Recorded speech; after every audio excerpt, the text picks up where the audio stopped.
बिस्मिल्लाहिर्रहमानिर्रहीम। Hello friends, welcome to back travel academy. उम्मीद है कि आप सब लोग खैरियत से होंगे, खुशबाश होंगे। कुछ ज़ाती मसरूफियात की वजह से मैं जो है बीच में थोड़ी देर के लिए 2-3 महीने के लिए ड्रॉप रहा। आप लोगों तक वीडियो नहीं पहुंची होगी, इसके लिए माज़रत ख्वाह हूँ। और उम्मीद है कि आप सब लोग खैरियत से होंगे और जितनी भी मेरी वीडियो हैं आप लोगों तक पहुंची होंगी और आप लोगों ने देखी भी होंगी। और वो लोग जिन तक मेरी ये पहली वीडियो आप लोगों तक जो पहुंच रही है, तो उसके लिए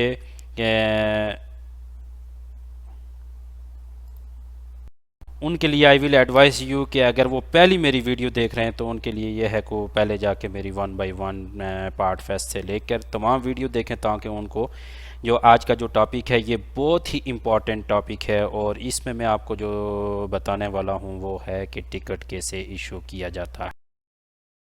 टिकट जो है वो एमेडियस पे जो है how to issue the e ticket, यानी कि ई टिकट जो है वो हम टिकट कैसे इशू करते हैं एमेडियस के ऊपर।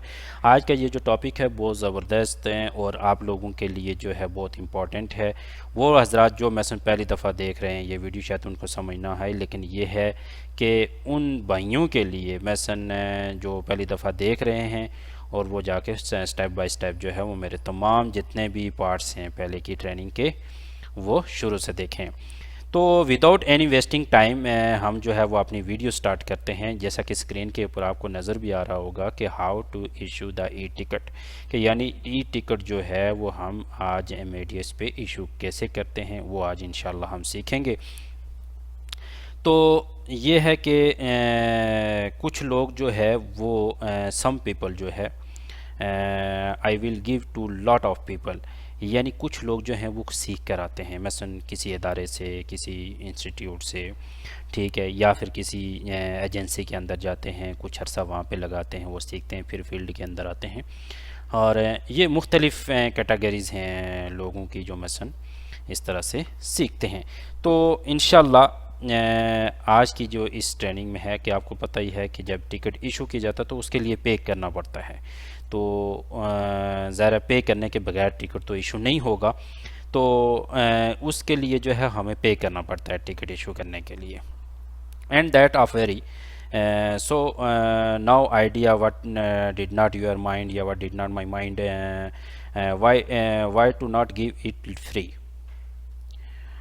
यानी why to not give it free, यानी कि ये चीज़ के हम क्यों ना इसको फ्री में सिखाएं, क्यों हम इसके लिए पैसे लें। why to not give it free, यानी ज़रूरी नहीं है कि हम इसके पैसे लें, हम फ्री में क्यों नहीं सिखा सकते। यानी कि मेन मकसद जो हमारा है वो है कि लोगों तक के इसकी हेल्प करना, लोगों की हेल्प करना, ताकि उनको जो है this really help for the people and gate the job, यानी कि लोगों को इजीली जॉब मिल सके, उनकी रियल में जो है वो उनकी हेल्प की जा सके। तो हम क्यों ना ऐसे किसी दूसरे की हेल्प करें। का मकसद ये था कि हम किसी की हेल्प करें ताकि किसी का फ़ायदा हो जाए। तो यानी विदाउट एनी कास्ट जो है वो हम किसी की हेल्प करें to through get the job, यानी ताकि उसको जॉब मिल सके। तो आज का जो हमारा टॉपिक है वो यही है कि टिकट कैसे इशू करते हैं। आज मैं आपको बताने वाला हूं कि टिकट चीज़ें इशू करने के लिए हमें किन किन चीज़ों की ज़रूरत पड़ती है। पहले वाली सब वीडियो में तफसीलन मैं आपको सारी चीज़ बता चुका हूं। फर्स्ट ऑफ ऑल जो है कि वीडियो एक तो लंबी हो जाती है और फिर आप लोग भी बोर हो जाते हैं।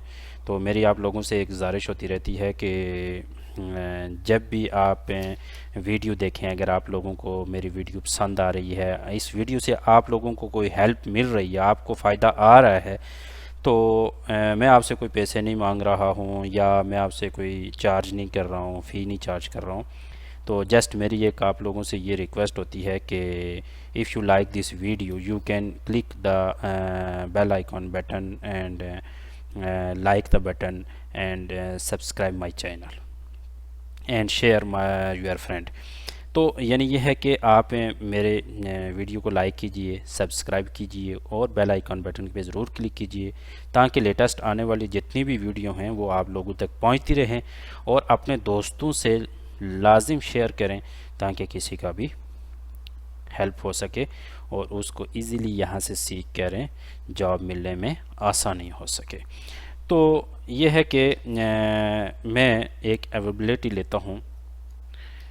मैं इस वक्त जो है वो सऊदीया के अंदर बैठा हूँ, तो मैं यहाँ के हिसाब से जो डेस्टिनेशन है वो सिलेक्ट करूँगा, यानी कि 20 नवंबर की मैं एक फ़्लाइट चेक कर रहा हूँ, यानी यहाँ से, यानी सऊदीया की आउट ऑफ दिस कंट्री, यानी कि यहाँ से बाहर की किसी भी कंट्री के लिए, पाकिस्तान, इंडिया, बांग्लादेश, अफ़गानिस्तान, एनीवेयर, यानी कतर, बहरीन, किसी भी जगह के लिए। तो मैं एक इंडिया के लिए एक टिकट चेक कर रहा हूँ जद्दा से बम्बई के लिए। जद्दा से बम्बई के लिए मैंने एक कमांड इस्तेमाल की है। ये चीज़ें मैं सारी चीज़ें आपको बता चुका हूँ इससे पहले भी। यहाँ पे देखें कि सबसे पहले मेरे पास जो आ रहा है वो ये आ रहा है कि सऊदी एयरलाइन की फ़्लाइट है जद्दा से बम्बई के लिए, जद्दा से बम्बई के लिए। तो फर्स्ट रो में जो है सऊदी एयरलाइन की फ़्लाइट है 770, ये फ़्लाइट नंबर है। और यहाँ पे ये चीज़ देखें कि ये Victor class, Nancy class, Tango class, Queen class, Lima class, Hotel class, Kilo class. सबसे लो क्लास वाली जो टिकट है वो है विक्टर क्लास। अब विक्टर क्लास जो है ये सबसे लो क्लास है, उसके बाद फिर नैन्सी क्लास है, उसके बाद फिर टेंगो क्लास है। ये लो से हायर की तरफ जाता है ये सिस्टम। और फिर आगे इसकी जो first class, business class, Y जो है इस ये भी इकोनॉमी क्लास में आती है। और इंडिया, डेल्टा, चार्ली और जापान जो है ये फर्स्ट क्लास, बिजनेस क्लास में आती हैं। ठीक होगा। ये फर्स्ट क्लास, बिजनेस क्लास, लो से हायर की तरफ, ये तमाम क्लासेस के बारे में मैं अपनी पहले वाली वीडियो में बड़ी तफसीलन आप लोगों को ये चीज़ बता चुका हूँ। तो यहाँ पे देखें ये जद्दा लिखा हुआ है, JED जो है ये देखें नीचे आ रहा है, जद्दा किंग अब्दुल अजीज़ इंटरनेशनल एयरपोर्ट, JED जो है ये जद्दा का कोड है। और नंबर 1 यहाँ पे ये शो कर रहा है कि टर्मिनल 1, कि जद्दा जो है वो टर्मिनल 1 से सऊदी एयरलाइन ऑपरेट होगी। और आगे लिखा हुआ BOM, ये है बम्बई का कोड है। और आगे लिखा हुआ 2, यानी 2 का मतलब ये है यहाँ पे कि टर्मिनल 2 पे जो है सऊदी एयरलाइन बम्बई में टर्मिनल 2 पे जो है वो लैंड करेगी। और उसके बाद ये जो है ये आगे लिखा हुआ 0130, ये लिखा हुआ है कि 1:30 AM पे यहाँ से डिपास्चर करेगी। कहाँ से? जद्दा से। जद्दा से 1:30 पे डिपास्चर करेगी और 8:45 AM पे वो लैंड करेगी, अराइवल करेगी कहाँ पे? बम्बई पे। अब E0 जो है ये नॉन स्टॉप, और 770 यहाँ पे देखें ये बोइंग एयरक्राफ्ट है। इसके बारे में भी मैं तफसीलन जो है वो अपनी पहले वाली वीडियो में बता चुका हूँ, लेकिन मैं फिर भी तफसीलन जो है वो आपको यहाँ से कोशिश कर रहा हूँ कि आप लोगों को इसकी समझ आ जाए। उसके बाद ये जो है ये लिखा हुआ है 4:45, ये है ड्यूरेशन ऑफ फ़्लाइट, यानी कि कितने घंटे में फ़्लाइट जो है वो बम्बई एयरपोर्ट तक लैंड करेगी। यानी 4 घंटे 45 मिनट पे जो है वो ये उसका ड्यूरेशन है। और यहाँ पे ये चीज़ देखें कि ये लिखा हुआ 20 नवंबर, यानी जिस डेट में पैसेंजर ट्रैवल करेगा ये उस डेट का वो हमें शेड्यूल दे रहा है। नंबर 2 पे देखें सऊदी एयरलाइन है, फिर नंबर 3 पे देखें XY नास एयरलाइन है, फिर विस्ट्रा है, एयर इंडिया है, ठीक है, ये एमिरेट्स एयरलाइन, ये सारी जो हैं ये एयरलाइनों का एक शेड्यूल है इस डेट का। ठीक हो गया। और यहाँ पे ये WE जो है ये क्या लिखा हुआ है? WE जो है ये मैं इससे पहले भी तफसीलन वीडियो के अंदर बता चुका हूँ, और अभी तो मैं आपको बता भी देता हूँ। और एक मेरा आपसे सवाल भी होगा, और वो आप अपने कमेंट्स के ज़रिए जो है कमेंट्स बॉक्स में मुझे आप बताएंगे कि इस सवाल का जो जवाब है ये क्या है, ये क्यों है यहाँ पे।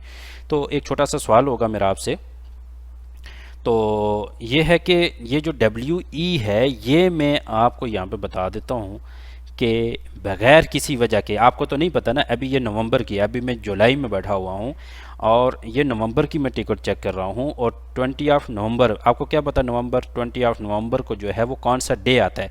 मैं यहाँ पे आपको बता रहा हूँ, ये जो WE लिखा हुआ है ये वेडनेसडे को शो कर रहा है यहाँ पे। यानी कि सिस्टम आपको बता रहा है कि जिस डेट में आपने ये फ़्लाइट चेक की है वो तो डेट 20 नवंबर हो गई, लेकिन उस दिन कौन सा दिन होगा? वेडनेसडे होगा, थर्सडे होगा, संडे होगा, फ्राइडे होगा। तो वो ये आपको दिखा रहा है कि यहाँ पे ये जो है ये वेडनेसडे होगा इस दिन। और यहाँ पे मेरा जो आपसे सवाल है आप जो है मुझे यहाँ पे ये चीज़ बताएंगे कि ये जो 140 जो लिखा हुआ है 140, इसका क्या मतलब होता है? ये आप मुझे कमेंट्स बॉक्स में जो है ना मुझे ये बताएंगे। ये मैं आपसे एक सवाल जो है वो इस वीडियो में कर रहा हूँ, और इसमें यह है कि ये आप मुझे बताएंगे कि इसका क्या मतलब होता है। तो यहाँ पे हम एक सीट होल्ड करते हैं। सीट होल्ड करने के लिए आप SS जो है ये कमांड है, और 1 जो है पैसेंजर 1, और V जो है ये क्लास है, और लाइन नंबर ये 1। मैसन मैं आपको एक यहाँ पे बताता हूँ। हम अगर एरो को लेके जाएं यहाँ पे, तो इस पर क्लिक करते हैं तो SS1 और V1, ये हम एक पैसेंजर को उठा रहे हैं। यहाँ से सीट होल्ड कर ली हमने, और उसके बाद जो बुकिंग के अंदर जो हमारे पास जो है जो चीज़ रिक्वायरमेंट होती है वो होती है नेम।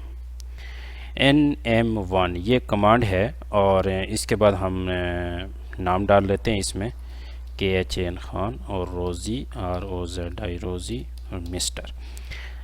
इस चीज़ में हमेशा ये चीज़ याद रखिए कि टिकटिंग में पहले सरनेम लिखा जाता है, फिर गिवन नेम लिखा जाता है। तो जब ये टिकट ओके होगा तो ये रोज़ी ख़ान हो जाएगा, जबकि इसका गिवन नेम जो है वो है रोज़ी, और सर नेम जो है वो है ख़ान। तो सर नेम पहले लिखा जाता है और गिवन नेम बाद में लिखा जाता है। वो बाद में जब ये टिकट इशू हो जाता है तो ये ऑटोमेटिकली रोज़ी ख़ान हो जाता है, लेकिन सिस्टम में एज़ इट इज़ इसी तरह से रहेगा। जब आप टिकट प्रिंट करेंगे तो उसके ऊपर रोज़ी ख़ान हो जाएगा।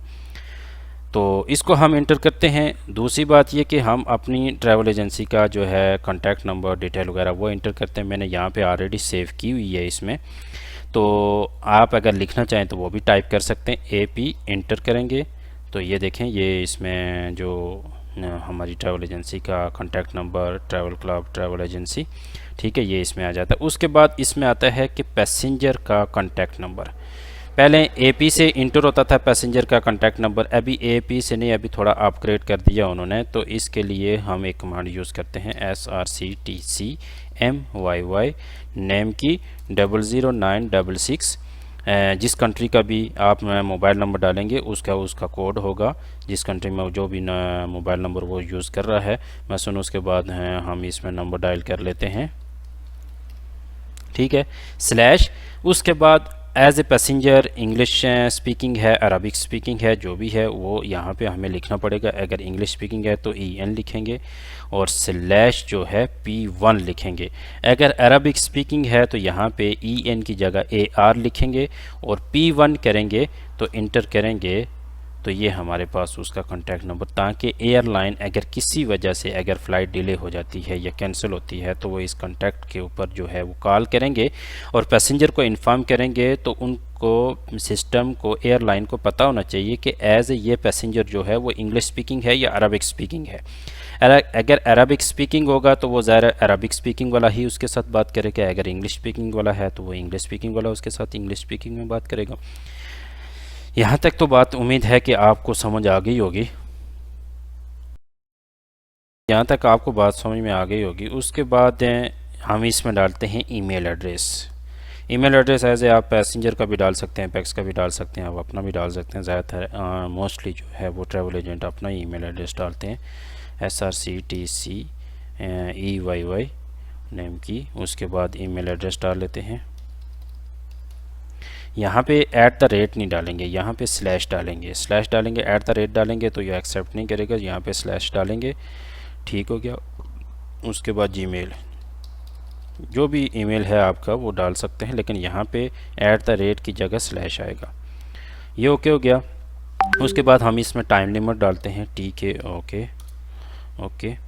और इसके बाद जो है हम इसको रिसीव करते हैं तो हमारा PNR क्रिएट हो जाता है। तो अभी मैं PNR क्रिएट नहीं करूँगा, क्योंकि मोस्टली ये होता है कि भाई सीट होल्ड करते हैं तो ज़रा एयरलाइन के लिए भी प्रॉब्लम होती है। फिर ज़रा जब हम कैंसिल करते हैं तो इस वजह से मैं अभी PNR क्रिएट नहीं करूँगा। मैं स्टेप बाय स्टेप आपको सारी चीज़ बताता हूँ कि एक बुकिंग के अंदर हमें किन किन चीज़ों की ज़रूरत पड़ती है। ठीक हो गया, यहाँ तक हम आ गए। और इसके बाद जब हम इसको रिसीव करते हैं तो एक PNR बन जाता है। चलो मैं आपके लिए एक PNR भी क्रिएट कर लेता हूँ। उसके बाद जो है कि हम इसमें क्या करते हैं कि हम इसमें इसको रिसीव करेंगे। आर एफ जो है ये कमांड है। उसके बाद आप अपना नाम पूरा भी लिख सकते हैं या अपने नाम का एक फर्स्ट डिजिट जो है वो भी आप लिख सकते हैं। मैसन मेरा नाम आफ्ताब है तो मैं ए भी लिख सकता हूँ और पूरा नाम भी लिख सकता हूँ, AFTAB। इंटर कर देता हूँ, ये रिसीव हो जाएगा। किसके नाम से? जो ट्रैवल एजेंट बुकिंग कर रहा है उसके नाम से रिसीव हो जाएगा। यहाँ पे देखें नंबर 6 पे ये मेरे नाम से ये रिसीव, सॉरी ये नंबर 6 पे ये ईमेल एड्रेस है, ठीक है। ये मेरे नाम से ये देखें ये रिसीव हो गया, RFAFTAB, ठीक है। आफ्ताब के नाम से ये रिसीव हो गया कि ये बुकिंग किस आदमी ने की है।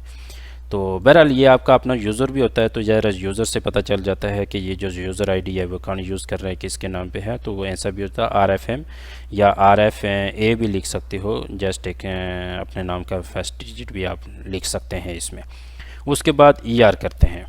जब ER करेंगे तो ये देखें हमारे पास हैं ये PNR क्रिएट हो गया है। ये PNR हमारा अपने सिस्टम का है और ये जो PNR है ये एयरलाइन का PNR है। SV देखें साथ लिखा हुआ है, सऊदी एयरलाइन, और ये सऊदी एयरलाइन का PNR है और ये हमारा अपना सिस्टम का PNR है। ठीक हो गया। इसके बाद हमें इसके अंदर किस चीज़ की ज़रूरत पड़ती है? हमें जिस चीज़ की ज़रूरत पड़ती है वो ये होता है कि इसके अंदर हमने डालनी होती है इसकी पासपोर्ट डिटेल। अब पासपोर्ट डिटेल डालने के लिए कौन सी एंट्री यूज़ की जाती है? SRDOCS। मैं ज़्यादा टाइम वेस्ट नहीं कर रहा आपका, क्योंकि ये सारी चीज़ें मैं तफसीलन पहले से पार्ट 1 2 3 4 में तफसीलन ये सारी चीज़ें मैं बता चुका हूँ। जो मेरे भाई ये पहला पार्ट देख रहे हैं उनके लिए ज़रा थोड़ा समझना मुश्किल होगा। वो पहले पार्ट से लेकर तफसील से पार्ट 1 बाई 2 3 4 के हिसाब से वो सारी देखते आएंगे यहाँ तक, तो उनको ये बात इजीली समझ में आ जाएगी। तो ज़रा मैं अगर यहाँ पे फिर अगर तफसीलन अगर बात मैं आपको समझाता रहूँगा तो फिर उसमें ये हो जाएगा कि एक तो वीडियो लंबी हो जाएगी और आप लोगों के लिए भी दिक्कत हो जाती है। लिहाजा मेरी कोशिश ये होती है कि शार्टकट वीडियो के अंदर जो है, क्योंकि ये सारी चीज़ें पहले हम डिस्कस कर चुके हैं। तो SRDOCS जो है ये कमांड है और उसके बाद हम लिखते हैं सऊदी एयरलाइन, जो भी एयरलाइन होती है उसका कोड लिखते हैं, HK1 करते हैं यानी कन्फर्म पैसेंजर 1 हो गया। उसके बाद हम इसमें डालते हैं P फॉर पासपोर्ट डिटेल। फिर जो है हम नेशनल डिटेल डालते हैं। ये इंडिया जा रहा है तो ज़ाहिर है वो उसका इंडियन पासपोर्ट होगा या जिस पासपोर्ट पे वो ट्रैवल कर रहा है तो उसी पासपोर्ट की जो नेशनलिटी होगी उसकी वही हम डालेंगे। तो हम IND इंडिया का जो कोड है, जो नेशनलिटी का जो कोड है वो हम डालते हैं, कंट्री कोड जिसको बोलते हैं। उसके बाद हम इसका पासपोर्ट डिटेल एंट्री करते हैं AH,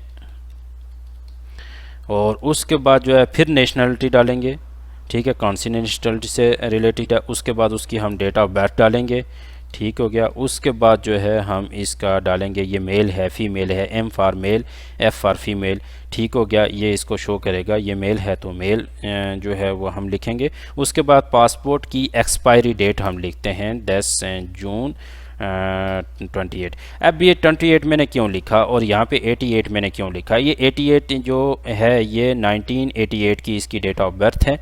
हम यहाँ पे 1988 नहीं लिखेंगे बल्कि हम सिर्फ यहाँ पे 88 लिखेंगे।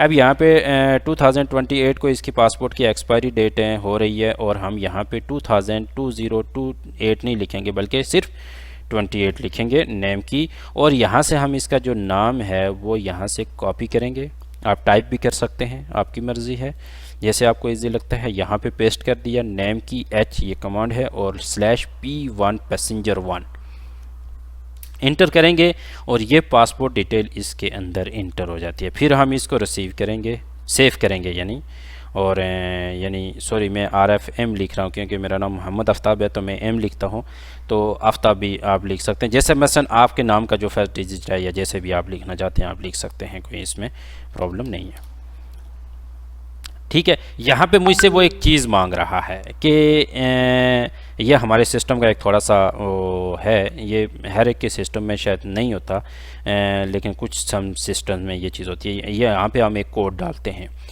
डालते हैं और वो कोड डालने के बाद जो है ना ये जाके हमारी ये जो पासपोर्ट डिटेल है वो जाके इसमें सेव होगी। लिहाजा हम इसको ER कर देते हैं अगर, क्योंकि ज़ाहिर कोड जो है वो मैं नहीं अभी डालना चाहता। तो बहरहाल ये है कि यहाँ तक आप प्रोसेस में पहुँच गए हैं। उसके बाद हमें टिकट इशू करने के लिए 3 चीज़ों की ज़रूरत पड़ती है। एक फॉर्म ऑफ पेमेंट, और दूसरी होती है वैलिडिटी कैरियर, और तीसरा होता है कमीशन। अब फॉर्म ऑफ पेमेंट क्या है? फॉर्म ऑफ पेमेंट यह है कि कस्टमर पेमेंट करता है किसको? ट्रैवल एजेंट को। ट्रैवल एजेंट पेमेंट करता है किसको? एयरलाइन को। एयरलाइन को, यानी कि कस्टमर जो है वो पेमेंट करता है OTA, ठीक है, एयरलाइन को, एजेंसी को, और एजेंसी जो है वो आगे पे करता है एयरलाइन को, ठीक है। ये कस्टमर कैसे पे कर रहा है आपको ये मैटर नहीं करता, लेकिन एजेंसी की एयरलाइन को कैसे पे कर रही है ये मैटर करता है। कस्टमर आपको एज ए क्रेडिट कार्ड भी पे कर सकता है, कैश भी पे कर सकता है, जैसे भी पे कर सकता है, लेकिन फॉर्म ऑफ पेमेंट जो है वो आप एयरलाइन को कैश में कर रहे हैं, क्रेडिट कार्ड के ज़रिए कर रहे हैं, कुछ सिस्टम जो है वो इजी पे के ज़रिए पे कर रहे होते हैं।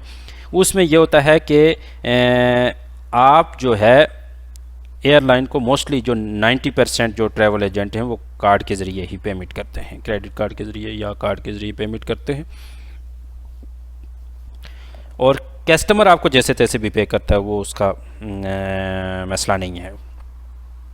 अब यहाँ पे हम आते हैं फॉर्म ऑफ पेमेंट जो है। फॉर्म ऑफ पेमेंट के लिए हम एक एंट्री करते हैं। उस एंट्री का क्या है? वो एंट्री जो है FPCCEP, ये एक कमांड है। उसके बाद हम कार्ड का नंबर यहाँ पे डाल देते हैं। एक कार्ड का नंबर होता है, और उसके बाद जो है हमें इसको इंटर करते हैं और ये सेव होता है। और जब ये सेव होता है तो उसके बाद हमारे पास आता है कमीशन। कमीशन के लिए जो कमांड इस्तेमाल की जाती है वो कमांड इस्तेमाल होती है कौन सी वाली कि FM0 हम इंटर करते हैं। ये देखें FM0 हमने इंटर किया, क्योंकि सऊदी एयरलाइन ज़रा हमें कमीशन नहीं देती है, तो इस वजह से हमने FM0 किया। अगर कुछ एयरलाइन अगर कमीशन देती है तो हम वहाँ पे कितने % देती है? 2% देती है, 3% देती है, 4% देती है, जितना भी देती है हम उसके हिसाब से यहाँ पे लिखेंगे। अगर मसलन हमें बिल फ़र्ज़ किया सऊदी एयरलाइन हमें 2% कमीशन देती है तो हम 02 लिखेंगे, इंटर करेंगे फिर इसको। ज़रा हमें सऊदी एयरलाइन कमीशन देती नहीं है, इस वजह से जो है हमने FM0 किया। ठीक हो गया। कार्ड नंबर भी जो है वो हमने ऐड कर लिया, और इसके अंदर हमने कमीशन भी सेव कर लिया। अब बारी आती है FXB।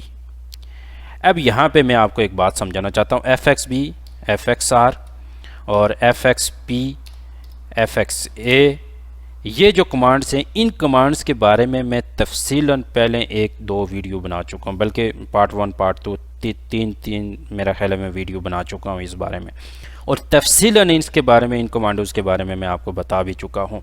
लेकिन मैं यहाँ पे थोड़ा सा एक मैंने डिफरेंट तरीके से, यानी एक ग्राफ बनाया हुआ है, ग्राफ के ज़रिए मैं आपको समझाना चाहता हूँ कि इन कमांड्स क्या मतलब। अब आप ये स्क्रीन के ऊपर देखें, मैंने एक थोड़ा सा ग्राफ बनाया हुआ है फंक्शन ऑफ प्राइसिंग कमांड्स का। अब यहाँ पे देखें FXX है, ये एक कमांड है। FXX जो है ये कमांड है, इसका काम क्या होता है MADS के अंदर? इसका जो काम होता है, ये इतनी कोई पावरफुल कमांड नहीं होती है। फिर आप कहेंगे कि यार अगर ये पावरफुल कमांड नहीं है तो इसको ज़रूरत क्या है? यहाँ पे मैं आपको यहाँ पे बताता हूँ कि इसको, ये जो कमांड होती है ये होती है सिर्फ आपको, सिर्फ अवेलेबिलिटी जब आप चेक करते हैं, जिस क्लास में आप सीट उठाएंगे उसी क्लास का फेयर आपका शो करेगी। ये देखें, नेम रिक्वायर्ड, इसकी ज़रूरत नहीं होती इसकी, नो। और डज इट प्राइस, यानी कि वो आपको उसी सेम क्लास का फेयर दिखाएगा, बाकी और कुछ नहीं आपको दिखाएगा। उसके बाद लोएस्ट फेयर आपको नहीं दिखाएगा, रीबुक नहीं करेगा, और ये TST क्रिएट नहीं करता।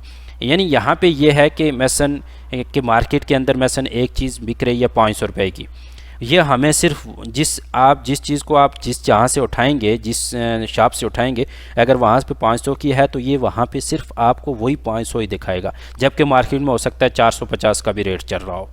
ये आपको वो 450 का रेट नहीं बताएगा, बल्कि ये आपको सिर्फ वही 500 का ही बताएगा। उम्मीद है कि आपको समझ आ रही होगी। अब दूसरी कमांड है FXA, ये थोड़ी सी इससे पावरफुल होती है। ये आपको जो है सेम क्लास का फेयर नहीं बताएगा, बल्कि ये आपको इसके लिए भी नाम की ज़रूरत नहीं होती, ये सेम क्लास का फेयर आपको बताएगा। और मार्केट के अंदर अगर 450 की अगर कोई चीज़ सेल हो रही है तो वो वाला फेयर भी आपको बताएगा कि मार्केट में अगर यहाँ पे ये 500 की है तो मार्केट के अंदर ये 450 की भी सेल हो रही है, लिहाजा ये आपको वो 450 का आपको बताएगा। ये इस कमांड का थोड़ा सा ये थोड़ी सी ये उससे पावरफुल होती है कि मार्केट के अंदर की जो वैल्यू है वो आपको बता रहा होता है। बाकी ये TST क्रिएट नहीं करता और ये रीबुक नहीं करता। तीसरे नंबर पे आ गई FXR। FXR का मतलब ये होता है कि ये आपको सेम क्लास का फेयर तो दे रहा है, ठीक है, इसके लिए नाम की रिक्वायर्ड नहीं होती, और ये सेम क्लास का फेयर भी आपको बताता है। और तीसरे नंबर पे जो है वो मार्केट के अंदर आपको ये बताता है कि 450 की भी प्राइस ये टिकट सेल हो रही है, वो ढूंढ के आपको बताएगा कि 450 की ये प्राइस भी चल रही है मार्केट के अंदर। और उसके अंदर वो फिर क्या करेगा कि वो आपको रीबुक भी करेगा, यानी कि मसलन मैंने अभी विक्टर क्लास बुक की तो उसका मुझे मिल रहा है कि या नैन्सी क्लास मैंने बुक की तो उसका मुझे 500 मिल रहा है, तो मैंने जब FXR करूँगा तो अगर उससे लो फेयर है, अगर विक्टर क्लास का अगर 450 है, वो मुझे बताएगा कि इससे कम वाला फेयर भी है और मुझे वो रीबुक भी करेगा सेम क्लास में जिसमें 450 का फेयर होगा। और उसके बाद जो है ये TST क्रिएट नहीं करता। उसके बाद जो है FXP थोड़ा सा जो है ये इससे पावरफुल कमांड है, यानी इसके लिए नाम की रिक्वायरमेंट होती है कि बुकिंग के अंदर आप नाम डालेंगे तो तब भी ये आपको फेयर दिखाएगा। दूसरी बात ये कि सेम क्लास का फेयर भी दिखाएगा आपको, ठीक है। लोएस्ट फेयर ये काउंट नहीं करता, ये कैलकुलेट नहीं करता, ये ढूंढने की कोशिश नहीं करता, ठीक हो गया। और उसके बाद ये TST क्रिएट करता है। इसका काम ये है कि आप नाम डालेंगे और सेम क्लास का फेयर देगा और TST क्रिएट करेगा, इसका इतना सा काम है। ये बाकी ज़्यादा ज़ोर नहीं लगाता या ज़्यादा कोई आपके लिए वर्किंग नहीं करता। उसके बाद है FXB जो है ये इन सबसे पावरफुल कमांड है, ये नहीं, इन सब कमांडों का एक फंक्शन है। और फंक्शन क्या है कि हर चीज़ की वक्त के हिसाब से ये हमें सारी चीज़ें रिक्वायर्ड करते हैं वक्त के हिसाब से। उम्मीद है कि आप लोगों को समझ आ रही होगी। FXB का मतलब ये होता है कि इसको नाम की भी ज़रूरत होती है और इसको क्या है कि सेम क्लास का भी फेयर आपको बताता है, लोएस्ट फेयर भी काउंट करें ढूंढेगा और उसको रीबुक भी करेगा और TST भी क्रिएट करेगा, ठीक है। यानी कि ये जो कमांड है ये वक्त के हिसाब से, मसलन अभी मुझे एक चीज़ की ज़रूरत है, मुझे मार्केट में 600 की मिल रही है, तो ये मेरे लिए क्या काम करेगा कि ये पूरी मार्केट के अंदर, जिस तरह से एक सेल मैन जो है वो पूरी मार्केट के अंदर घूमता है, ये पूरी मार्केट की, ये ट्रैवल लाइन की पूरी हिस्ट्री में घूमेगा, घूम के मुझे सबसे लोअर फेयर और सारी लोअर फेयर भी मुझे ढूंढ के देगा और उसको रीबुक भी करेगा और मुझे TST भी क्रिएट करके देगा। यानी कि ये जो एक दूसरे लफ्ज़ों में, आसान लफ्ज़ों में मैं आपको बताऊं कि ये जो है FXB ये ऐसा सेल्स मार्केटिंग पर्सन है कि इसको मार्केट की हर चीज़ का इल्म होता है कि आपको इन कमांड्स का पता चल गया होगा। अब यहाँ पे जब हम FXB करते हैं, ये देखें यहाँ पे वो इसका ये बैगेज भी मुझे दिखा रहे, 1 पीस है 23 किलो प्लस 7 kg इसमें बैगेज है, ठीक हो गया। और यहाँ पे 20 नवंबर को ये इतने बजे फ़्लाइट यहाँ से डिपार्चर कर रही है, ये सारी डिटेल है, टैक्सीज वगैरह जितने भी हैं। 540 जो है ये प्राइस है FXB किया। तो ये अब यहाँ पे हम इसको सेव करेंगे। अब यहाँ पे जब हम इसको सेव करेंगे तो ये देखें ये हमारे पास आ गया 11 नंबर पे PAX SV S2, यानी S2 ये प्राइस हमारे पास है, सेव हो गया। FXB किया। FXB जो है ये जनरल कमांड है और ये पूरा मार्केट के अंदर से ढूंढ कर सारी चीज़ हमें देता है। इसके बाद हम इसको सेव करेंगे। जब हमने इसको सेव कर दिया, ठीक हो गया, फिर वो यही चीज़ मांग रहा है कि हम यहाँ पे कोड डालते हैं और कोड डालने के बाद जब जाके ये सारी चीज़ें हमारी क्या हो जाएगी, सेव हो जाएगी। तो बहरहाल स्टेप बाय स्टेप मैंने आपको टिकट इशू करने का सारी चीज़ बता दी। और जो चीज़ मैं आपको यहाँ पे अभी बताने वाला हूँ वो ये है कि टिकट इशू करने की कमांड। अब टिकट इशू करने की कमांड जिसके लिए आपने ये सारा प्रोसेस किया, जब तक वो नहीं करेंगे आपका टिकट इशू नहीं होगा। यानी टिकट इशू करने के लिए आपको मेन 3 चीज़ों की ज़रूरत है। वो क्या है? एक फॉर्म ऑफ पेमेंट, दूसरा क्या है? वैलिडिटी, जो हो गया फॉर्म ऑफ पेमेंट भी हो गई, आपकी वैलिडिटी भी हो गई, कैरियर और कमीशन भी मैंने आपको बता दिया। ये 3 चीज़ें मेन हैं, इसके बगैर आप टिकट इशू नहीं कर सकते। बाकी सारी चीज़ें आप डाल देंगे, लेकिन जब तक ये 3 चीज़ें आपके पास नहीं होंगी आप टिकट इशू नहीं कर सकते। उसके बाद जो टिकट इशू करने की जो लास्ट कमांड होती है वो ये होती है TTP/ET/RT।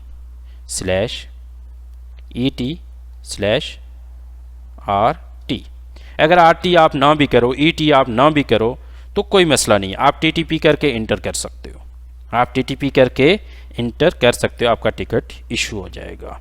उम्मीद है कि यहाँ तक आप लोगों को मेरी इस टिकट इशू करने की जो हमारा जो टॉपिक था इंशाल्लाह समझ आया होगा, और मैंने खुलकर आपको हर चीज़ बताई है जो step by step ticket issue करने के लिए जिन चीज़ों की रिक्वायरमेंट होती है, कैसे करते हैं, क्या होता है क्या नहीं होता, तो ये सारी चीज़ जो है मैंने आपको बताई है।